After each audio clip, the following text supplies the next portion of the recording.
Amigos y amigas, bienvenidos a un capítulo más de Jirafas en el Everest. Hoy tenemos un programa muy especial con un invitado que tiene mucha experiencia y del cual vamos a aprender cantidades. Él es Mauricio Faciolince. Bienvenido. Gracias. Muchas gracias por aceptar esta invitación a Jirafas en el Everest, que es un espacio para pensar diferente, fuera de la caja, acerca de la gestión del riesgo. Mauricio, cuéntale un poco a nuestra audiencia. ¿Quién eres tú?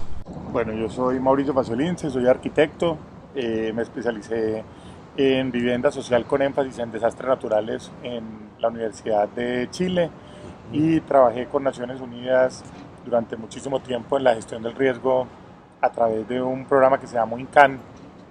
Era un programa paralelo a Cascos Azules que lo que hacía era atender zonas de desastre combinadas con conflicto armado en territorios en el mundo. Ahí tuve una experiencia de 8 años participando con ellos y con Bomberos de Chile. Me hice voluntario de Bomberos de Chile y posteriormente a eso regresé al país a trabajar en lo que en ese momento se llamaba el SIMPAD, el Sistema de Prevención y Atención de Desastres de la Alcaldía. Ahora pasó a ser el DAGRED y con ellos trabajé 4 años acá en la ciudad.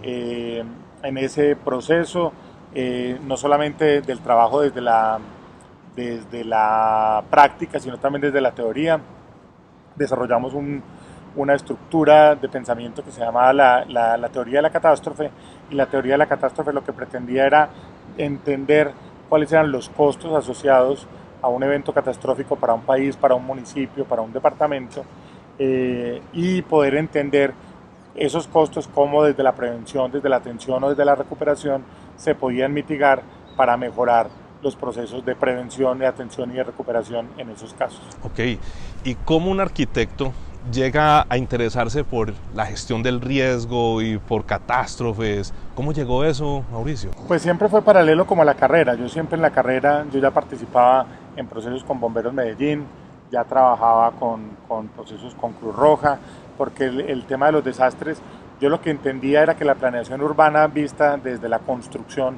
pues era muy interesante, pero vista desde la destrucción también tenía una pasión que era clave, y que en un mundo como este, donde cada vez más tenemos eventos catastróficos producidos o por el clima o por las grandes aglomeraciones urbanas, pues requería de que la especialización de la arquitectura y de la planeación urbana estuviera enfocada a la reconstrucción de esas ciudades o a la prevención de lo que pudiera ocurrir en esas ciudades. Entonces casi todos mis trabajos de carrera fueron enfocados a eso. Cuando tomé la decisión de irme a estudiar a Chile y a estudiar vivienda social particularmente, fue esa, pero darle el énfasis a cómo construir vivienda social adecuada para el tema de los desastres naturales. Ok, bueno, y en ese recorrido por Latinoamérica, ¿qué piensas en este momento que son las vulnerabilidades más importantes que tanto empresarios como gobiernos deberían atender? Pues yo creo que tenemos casos dramáticos. Casi toda Latinoamérica tiene un 70% de vivienda informal en los países, a excepción de Chile, que ha hecho un desarrollo importante en ese tema. El resto de los países tenemos una alta vulnerabilidad a los desastres por causa de la construcción que tenemos en nuestras ciudades. Entonces eso hace que tengamos ciudades altamente vulnerables y obviamente países que económicamente no están preparados para esas vulnerabilidades en ese proceso. Entonces yo creo que ahí ese es, digámoslo, como el primer hito para hacerlo. Cuando un país se afecta con una alta cantidad de personas a través de la vivienda, pues obviamente se terminan afectando las industrias, se terminan afectando las empresas, se termina afectando lo que ocurre alrededor, el entorno completo. Entonces yo creo que la visión integral de la gestión del riesgo no es como la veo yo aquí al interior de mi ecosistema empresa, como la veo yo al interior de mi ecosistema de vivienda, sino es como la vemos en un ecosistema que funciona realmente como un ecosistema, puras redes y lazos entre unos y otros, y cómo hacemos para que eso funcione lo mejor posible, entendiendo que en el caso de Latinoamérica pues tenemos deficiencias económicas, tenemos inequidad, tenemos grandes problemas donde uno tiende a solucionar esos primero antes que pensar en los otros. Si uno ve los presupuestos de gestión del riesgo de ciudades o de países como los nuestros, son absolutamente irrisorios, porque están pensados más en la atención y en la recuperación que realmente en la prevención. Y cuando hablamos de prevención hablamos de todo, hablamos de planificación urbana, hablamos de construcción de vivienda adecuada, hablamos de entornos seguros en los colegios, entornos seguros en las empresas. Entonces esto es mucho más amplio que lo que realmente uno ve, porque entonces la gestión del riesgo se convierte en cuánta plata le damos a los bomberos para que atiendan, y eso pues distorsiona una medida que es muy importante. Claro, y dentro de esa red, ¿qué puntos has visto que están más desconectados y que urge tener más vinculados? Yo creo que en una ciudad, por ejemplo, urge trabajar entre las empresas en qué le apoyan ellos a la ciudad en el tema de la gestión del riesgo. Hoy en día yo siento que hay una desconexión entre lo que se denomina como la atención que el Estado debe tener, los cuerpos de bomberos, los cuerpos de socorro, y lo que las empresas adentro tienen en ese sentido. Y yo creo que ahí hay un valor muy grande que puede estar unido para ese proceso. Hay ejemplos importantes como compañías, por ejemplo, como el Grupo Éxito, que tiene 8.000 bomberos adentro del Grupo Éxito y que entendió que esos bomberos no eran de ellos, sino que eran de la ciudad, y entonces logra entregarle a la ciudad, por ejemplo, hoy uno de los grupos USAR, que es para estructuras colapsadas más importantes de Colombia. ¿A través de qué? A través de sus procesos de capacitación, de entender que ellos también aportan a los procesos de las ciudades. Entonces yo creo que ese entendimiento mutuo de los privados y de los públicos, ahí hay una desconexión que hay que trabajar en coserla. Ok, fantástico. Hay un tema que estás tocando que tiene que ver con el componente del liderazgo, ¿sí? ¿Qué has aprendido en tu experiencia alrededor de las características que debe tener un líder para ser más consciente en la gestión de los riesgos? Yo creo que un líder tiene que entender que las empresas son altamente vulnerables cuando puede ocurrir una catástrofe de cualquier tipo. No estamos hablando solamente natural, claro, económica, reputacional, de cualquier tipo. Entonces, si esa vulnerabilidad es alta, ¿cómo reacciono yo ante esa vulnerabilidad como líder? ¿Cuáles son esas características y cuáles son esas actividades que yo no estoy dejando para cuando ocurra, sino que estoy haciendo o para prevenirlas o para tener el saber suficiente para cuando ocurra, qué debo hacer en ese momento? Yo soy poco, digámoslo, apegado a esos planes de emergencia típicos que están guardados en una alacena, donde entonces el paso 1, el paso 2, el paso 3, porque nunca las cosas pasan como están establecidas por el consultor al final del día. Entonces al final el consultor dice, sí, si pasa un terremoto, pero si pasa una inundación, y si pasa un terremoto y una inundación al mismo tiempo, ¿qué hacemos? O si es una inundación de tal característica o la otra, ¿qué hacemos? O si es que uno de los directivos de la compañía tiene un tema de acoso sexual, ¿qué hacemos? Y eso en los manuales realmente nunca van a estar el paso a paso como debe ser, porque nunca las cosas ocurren como el consultor las pensó en su momento. Más importante de eso es la capacitación del líder, que el líder tenga una resiliencia suficiente, que el líder sea capaz de tomar decisiones, y si no es el líder, porque no está, quién es el segundo, quién es el tercero, quién es el cuarto, que van a reaccionar en ese proceso para poder implementar un camino que hay que hacerlo. Obviamente hay que saber qué hacer, pero lo más importante de lo que tú estás diciendo es que ese líder tenga la capacitación interna de saber cómo reaccionar. Y si él no es capaz, que muchas empresas han tomado la decisión de eso, quién es la persona que sí es capaz. Hay un caso muy bonito de una compañía, una aerolínea argentina con la que estuvimos trabajando hace un tiempo, y el gerente era el mejor gerente del mundo, el presidente de la compañía. Pero él sabía que en un momento de crisis él no sabía reaccionar. Entonces se determinó por junta directiva que en el momento en que había una crisis, el vicepresidente financiero era el que asumía la presidencia y la toma de decisiones de la compañía en ese momento. Y eso son decisiones además muy responsables de una persona que sabe que está llevando la compañía económicamente muy bien, en marketing muy bien, pero que en el momento de una crisis esa persona se bloquea. Entonces daba un paso al costado y las decisiones las tomaba la otra persona durante un tiempo que estaba determinado por el plan que habíamos construido. Entonces yo creo que es parte de eso. El líderes perfectos no hay, por supuesto, no existen. Pero los momentos de crisis además afloran también las mejores cosas de estos líderes también. ¿Cómo se aprende a reaccionar? ¿Qué has aprendido tú alrededor de eso? ¿Cómo aprender a tomar las mejores decisiones en momentos de altísima presión? Ahí sí hay un trabajo súper consciente y súper metodológico que hacer con estas personas, porque la toma de decisiones, con cualquier metodología que uno actúe, debe estar estructurada en una metodología. No es una toma de decisiones aleatoria, ni puede ser una toma de decisiones a dedo, pensando que el viento, para dónde va. Hay unas estructuras, entonces existe análisis jerárquico de procesos, o existe el balance scorecard para hacer también toma de decisiones al final, o existen árboles de decisiones, pero hay que ponerlas objetivas para poder tomar las mejores decisiones posibles.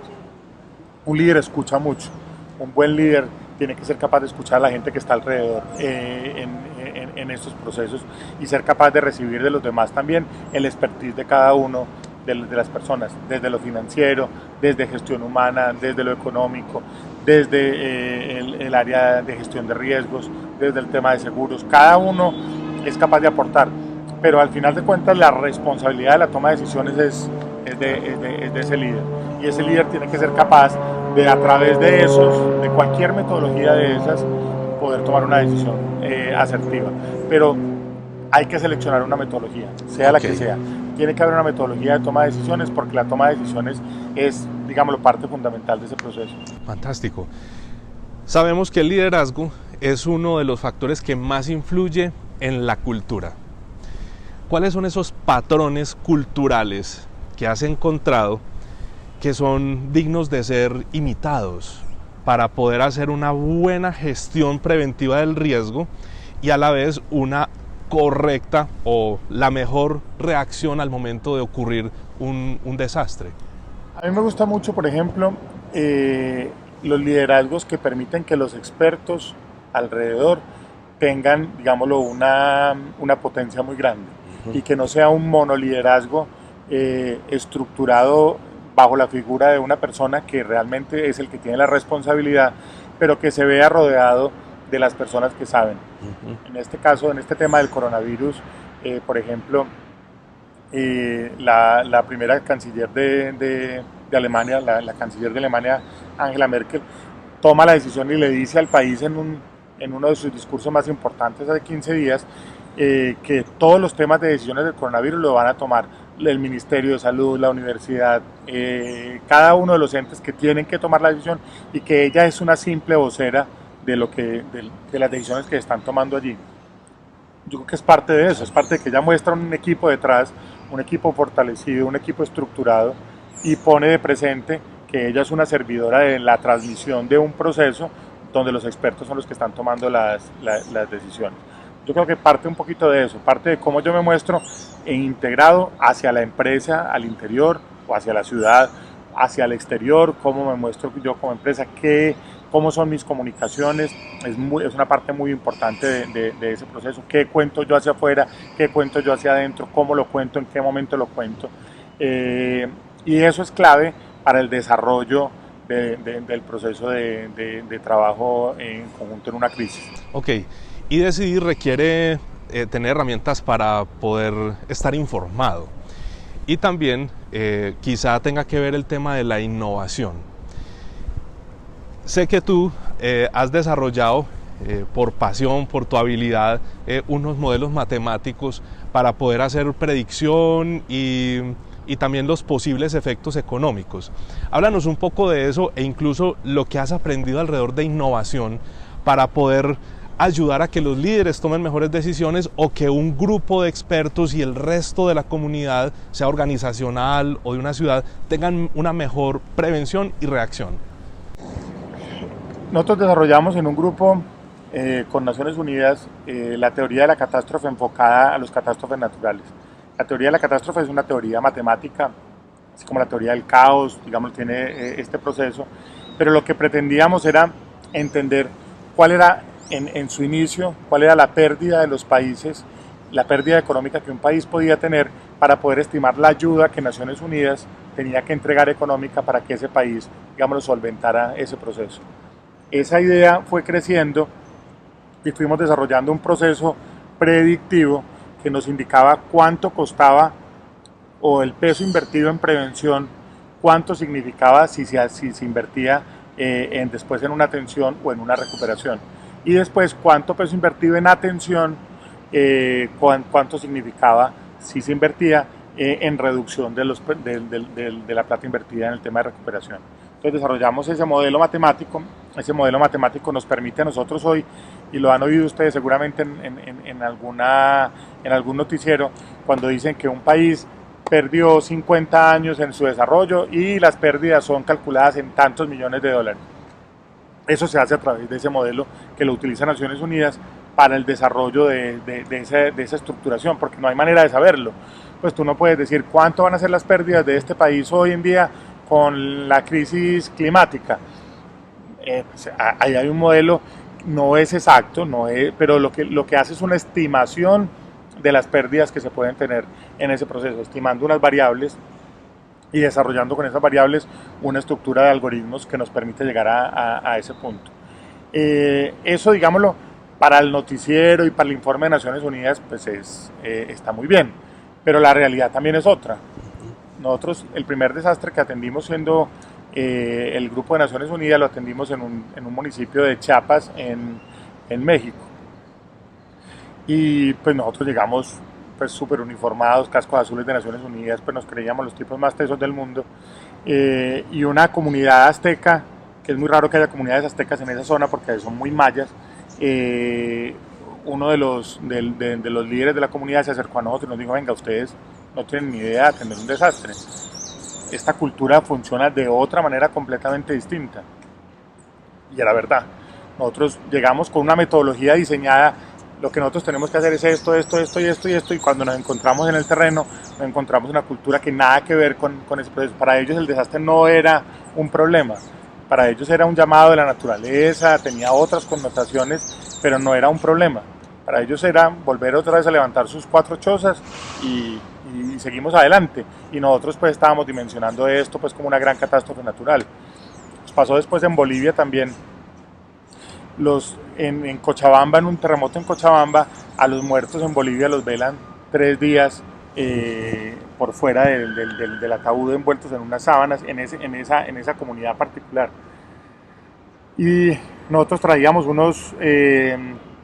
digámoslo como unos estándares sanitarios para este tipo de procesos, con cal, con incineraciones masivas, pues los estándares que Naciones Unidas trae para ese tipo de eventos. Y cuando nosotros propusimos eso al gobierno local, nos dicen: un momentico, es que aquí las cosas se hacen absolutamente distintas.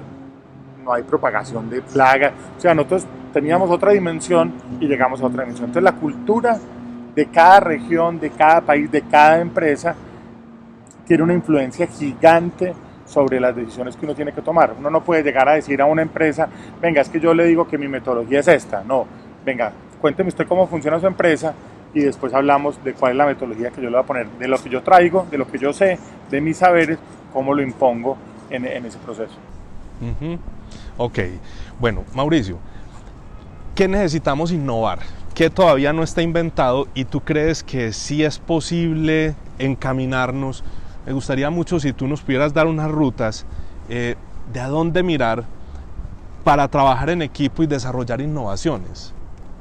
Yo creo que la innovación está sobre todo por las personas.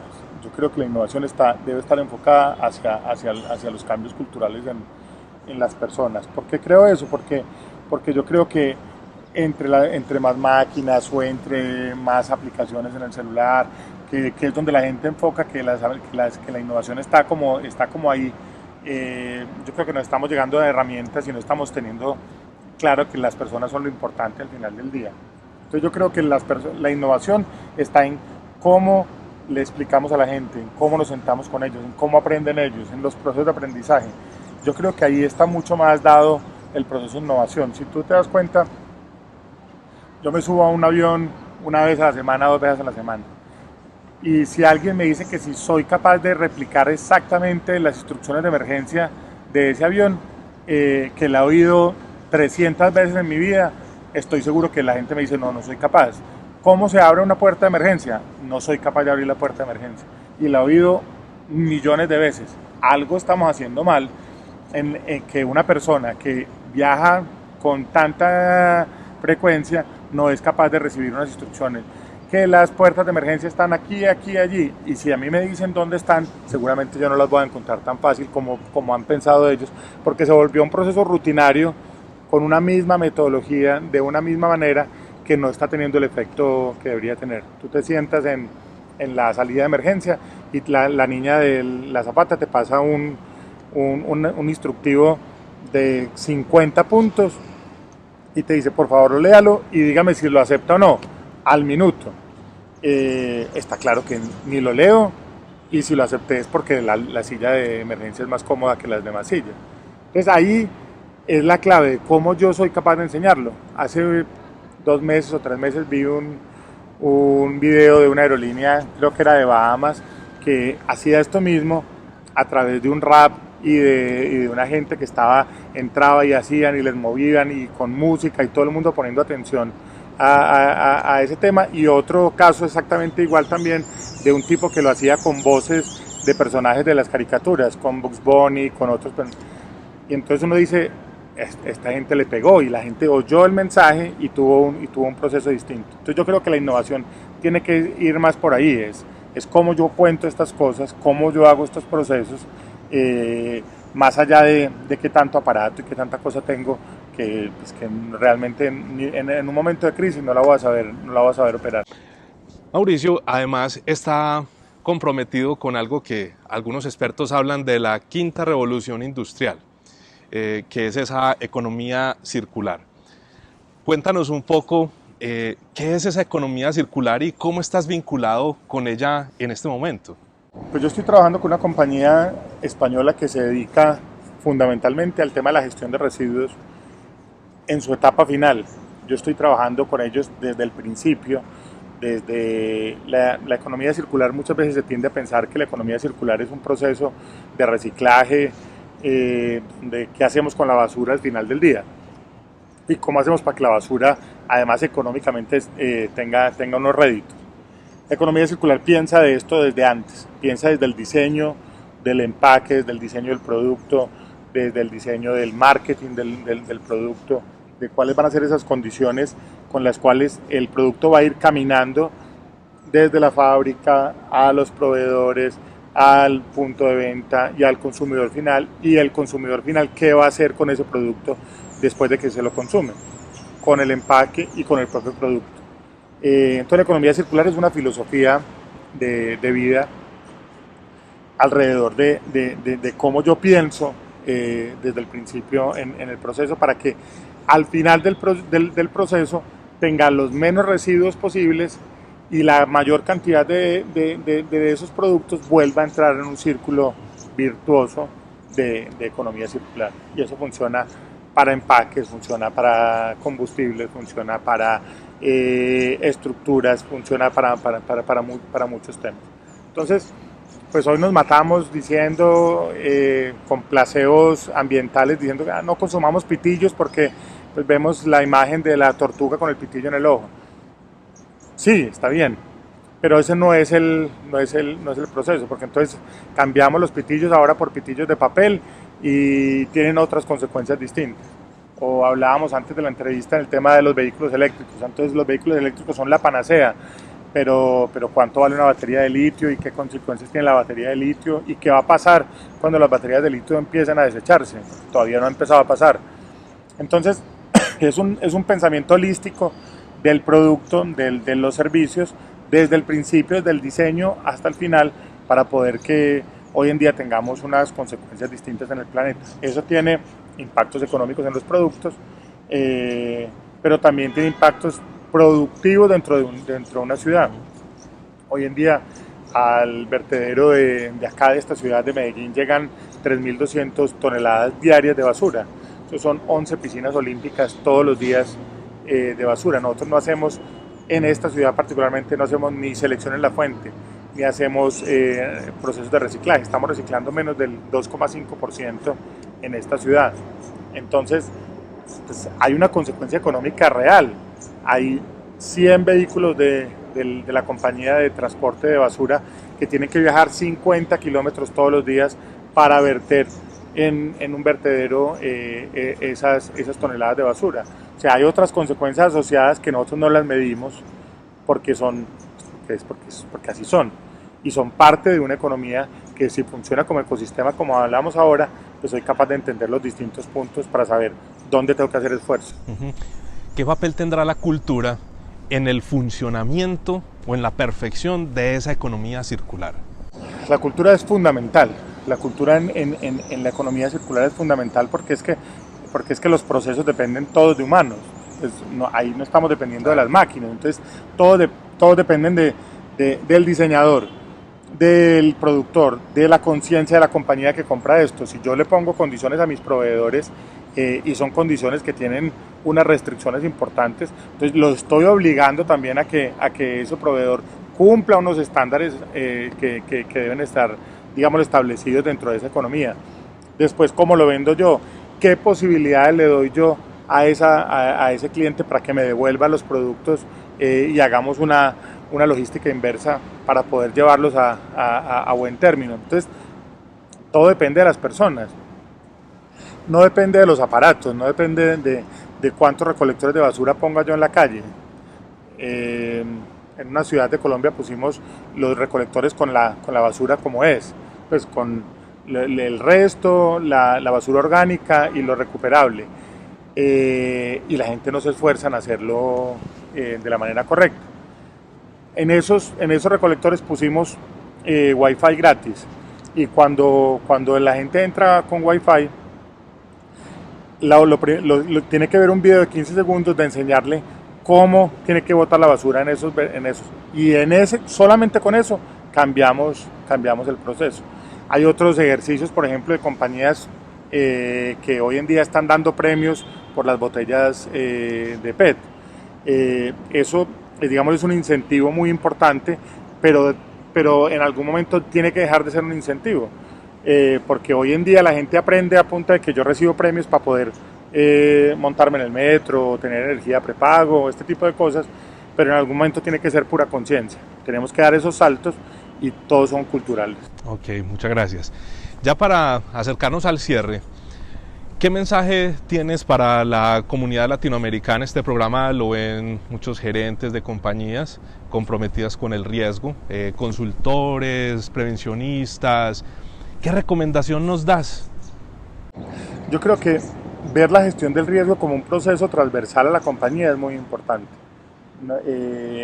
Mucho tiempo se entiende que la gestión del riesgo es el que maneja los seguros o el que está por allá guardado y tiene un presupuesto pequeño para contratar a las personas de seguridad, y lo vemos como un proceso que no es importante dentro de la compañía.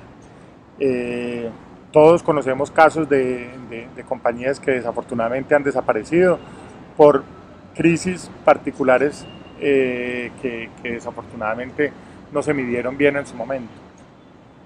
Entonces, el llamado es a entender a la gestión del riesgo como un proceso transversal, desde gestión humana, desde la financiera, desde mercadeo, desde cada una de las unidades de la compañía, para que cada una de ellas aporte y además se sienta parte del proceso de gestión del riesgo de la compañía.